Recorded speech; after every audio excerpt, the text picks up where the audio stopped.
Assalamualaikum warahmatullahi wabarakatuh.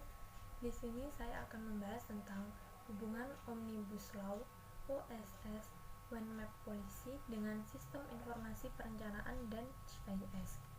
Sebelumnya, perkenalkan, nama saya Siti Najami Rahmatillah, NIM 181910501074, Prodi Perencanaan Wilayah dan Kota, Sistem Informasi Perencanaan kelas B. Adapun pembahasan yang akan saya bahas, yang pertama yaitu hubungan One Map Policy dengan GIS dan SIP, yang kedua hubungan OSS dengan SIP dan GIS, yang ketiga hubungan Omnibus Law dengan SIP dan GIS.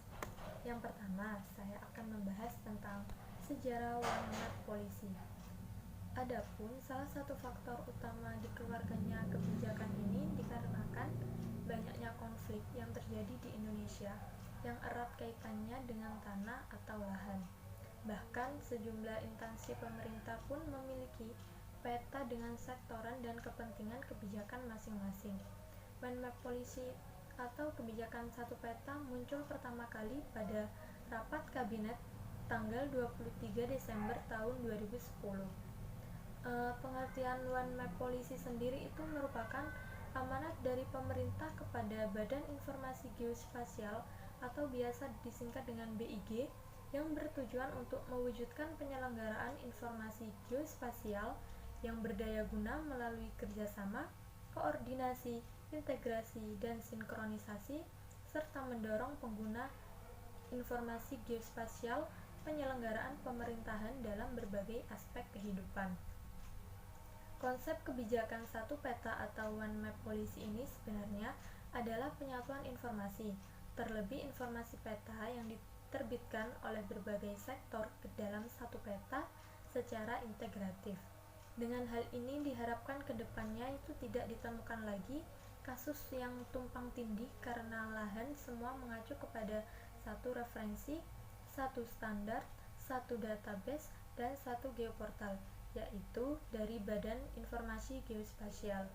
Kebijakan satu peta ini diharapkan dapat mendukung penyelenggaraan pemerintahan yang efektif dan efisien, termasuk di dalamnya pengawasan dan pengelolaan lingkungan. Pemerintah Presiden Joko Widodo mengeluarkan Peraturan Presiden Nomor 9 Tahun 2016 tentang percepatan pelaksanaan kebijakan satu peta atau biasa disingkat dengan KSP pada tingkat ketelitian peta skala 1:50.000. Melalui Perpres ini di kementerian dan lembaga akan menyiapkan peta tematik untuk skala 1:50.000 dengan target program ini akan selesai pada tahun 2019. Adapun inti dari kegiatan percepatan pelaksanaan One Map Policy untuk skala 1:50.000 dimulai dengan melakukan berbagai kompilasi dari informasi geospasial tematik yang sudah tersedia. Ketika kebijakan satu peta ini benar-benar terwujud, akan sangat banyak sekali manfaatnya. Adapun manfaat dari kebijakan ini diantaranya yang pertama yaitu terintegrasinya penyusunan perencanaan terkait pemanfaatan ruang skala luas. Yang kedua, penyelesaian konflik pemanfaatan lahan dan dipercepat dan lebih tepat sasaran. Yang ketiga, pelaksanaan program pembangunan untuk kawasan maupun infrastruktur juga akan lebih cepat dan tepat sasaran. Yang keempat, penyelesaian konflik batas daerah yang selama ini terjadi di Indonesia juga bisa teratasi. Yang terakhir yaitu segala informasi yang membutuhkan peta, baik seperti mitigasi bencana maupun untuk berbagai aktivitas ekonomi, akan lebih mudah. Adapun hubungan One Map Policy dengan Sistem Informasi Perencanaan dan GIS yaitu berisi mengenai informasi geospasial wilayah yang berbentuk peta, dan yang kedua, perencanaan tata ruang dan pembangunan bergantung pada peta untuk memberikan informasi tentang tutupan lahan, jenis tanah, kepemilikan lahan, batas tanah atau lahan. Hubungannya dengan GIS yaitu peta yang terdapat dalam One Map Policy dapat digunakan sebagai input data perencanaan suatu wilayah dan output berupa kebijakan pemanfaatan ruang yang melakukan pembangunan wilayah. Adapun pembahasan yang kedua yaitu OSS. OSS sendiri ini merupakan sebuah bentuk perizinan untuk melakukan usaha yang diterbitkan oleh lembaga OSS yang berwenang.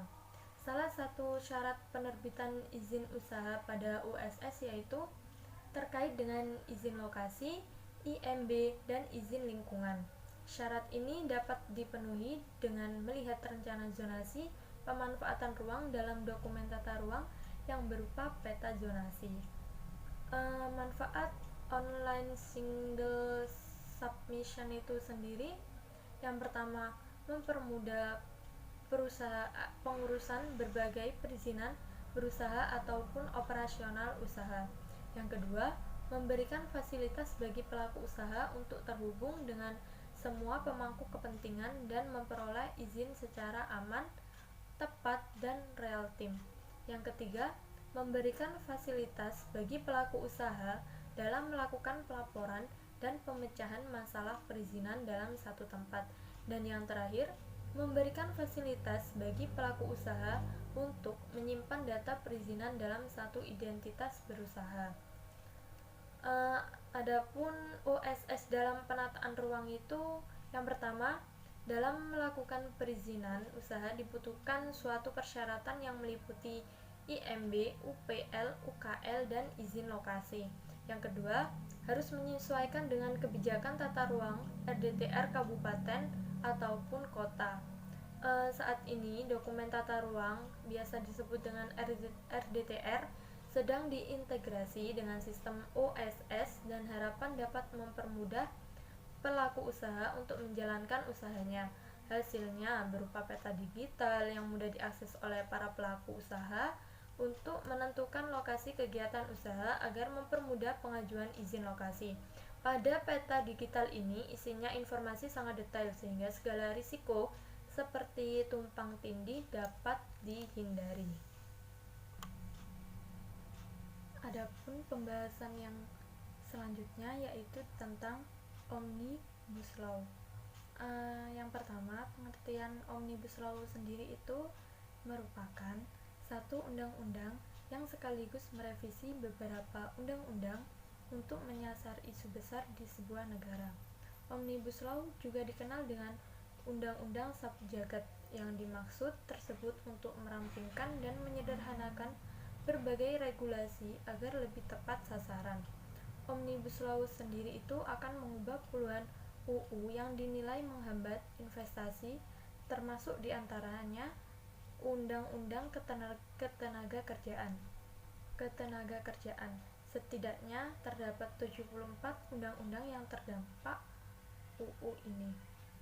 Menurut rancangan Undang-Undang Cipta Lapangan Kerja atau biasa dengan RUU Cipta Lapangan Kerja, Cipta Kerja sendiri merupakan upaya penciptaan kerja melalui usaha kemudahan, perlindungan, dan pemberdayaan usaha mikro, kecil, dan menengah atau biasa disebut dengan UMKM, peningkatan ekosistem investasi dan kemudahan berusaha, dan investasi pemerintah pusat dan percepatan proyek strategis nasional. Adapun tujuan Omnibus Law sendiri itu berdasarkan pada pasal 3 RUU Cipta Lapangan Kerja, dikatakan bahwa tujuan dari dibuatnya RUU Cipta Lapangan Kerja adalah untuk menciptakan lapangan kerja yang seluas-luasnya bagi rakyat Indonesia secara merata. Hal ini dapat dilakukan dalam rangka memenuhi penghidupan yang layak melalui poin-poin sebagai berikut. Adapun poin yang pertama yaitu kemudahan, perlindungan, dan pemberdayaan UMKM serta perkoperasian. Yang kedua, peningkatan ekosistem investasi. Yang ketiga, kemudahan berusaha. Yang keempat, peningkatan perlindungan dan kesejahteraan pekerja investasi. Dan yang kelima, yaitu investasi pemerintah pusat dan percepatan proyek strategis nasional. Adapun manfaat dari Omnibus Law sendiri, yang pertama yaitu penyederhanaan dan penyelarasan regulasi, dan perizinan. Dan yang kedua, pencapaian investasi yang berkualitas. Manfaat yang ketiga, menciptakan lapangan kerja berkualitas dan kesejahteraan pekerja secara berkelanjutan. Adapun manfaat yang terakhir yaitu pemberdayaan UMKM. Di sini hubungan Omnibus Law dengan tata ruang yaitu yang pertama, percepatan penetapan RT RW dan pelaksanaan satu peta. Yang kedua, pengintegrasian tata ruang darat, pesisir, maupun laut. Yang ketiga, menghapus izin lokasi jika sudah sesuai dengan RDTR. Hubungan antara Omnibus Law dengan SIP dan GIS yang pertama yaitu sebagai percepatan penyusunan dokumen perencanaan RDTR, yang GIS-nya sendiri yaitu sebagai teknologi hadir untuk mendukung proses penerapan dengan pengelolaan data spasial. Itu saja yang bisa saya sampaikan pada presentasi kali ini. Apabila banyak salah dan ada kurangnya, saya mohon maaf dan sebesar-besarnya. Wassalamualaikum warahmatullahi wabarakatuh.